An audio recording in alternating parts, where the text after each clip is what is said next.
Sisters নিয়ে doctor ইউনূসের মন্তব্যে এবার মুখ খুললেন মোদি।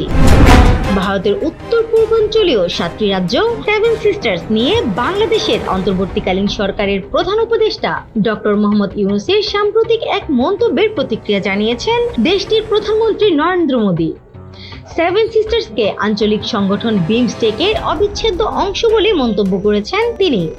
খবর টাইমস অফ ইন্ডিয়ার থাইল্যান্ডের রাজধানী ব্যাংককে আয়োজিত ষষ্ঠ বিমস্টেক শীর্ষ সম্মেলনের উদ্দেশ্যে রওনা দেওয়ার আগে মোদি এ মন্তব্য করেন বলে জানিয়েছেন ভারতীয় সংবাদ মাধ্যমটি। মূলত এই বক্তব্যের মাধ্যমে বিমস্টেক অঞ্চলে সেভেন সিস্টার্সের গুরুত্বের দিকে ইঙ্গিত করেছেন তিনি। চীন সফরকালে এক বক্তৃতায় ডক্টর ইউনূস বলেছিলেন, ভারতের উত্তর পূর্বাঞ্চলে অবস্থিত সেভেন সিস্টার্স নামে পরিচিত 7টি রাজ্য সম্পূর্ণরূপে ল্যান্ড কর্ডল বেষ্টিত। সমুদ্রের সঙ্গে তাদের যোগাযোগের কোনো উপায় নেই। আমরাই এই অঞ্চলের জন্য সমুদ্রের একমাত্র অভিভাবক এবং বাংলাদেশ অন্যদের জন্য প্রধান প্রবেশদ্বার হিসেবে কাজ করতে পারে।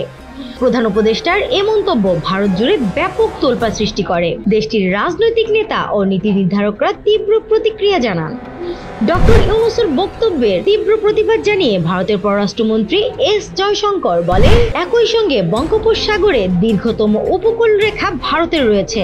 ভারতের তীব্র প্রতিক্রিয়ার পর প্রধান উপদেষ্টার কার্যালয় থেকে ডক্টর ইউনূসের বক্তব্যের ব্যাখ্যা দিয়ে বলা হয়, তার বক্তব্যকে ভুলভাবে উপস্থাপন করা হয়েছে। বৃহস্পতিবার থাই প্রধানমন্ত্রী সিনাওয়াত্রার নৈশভোজে ডক্টর ইউনূস ও নরেন্দ্র মোদি পাশাপাশি বসেছিলেন। শুক্রবার দুপুরে দুই নেতা পার্শ্ব বৈঠকে মিলিত হয়েছেন। ডক্টর ইউনূস অন্তর্বর্তীকালীন সরকারের দায়িত্ব নেওয়ার পর এটি দুই নেতার মধ্যে প্রথম বৈঠক। উল্লেখ্য, বিমস্টেক বা বে of Bengal initiative for multi sectoral technical and economic cooperation হচ্ছে একটি আঞ্চলিক সংগঠন।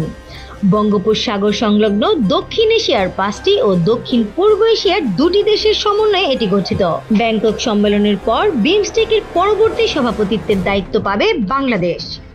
নিউজ ডেস্ক, দৈনিক নতুন সময়, ঢাকা।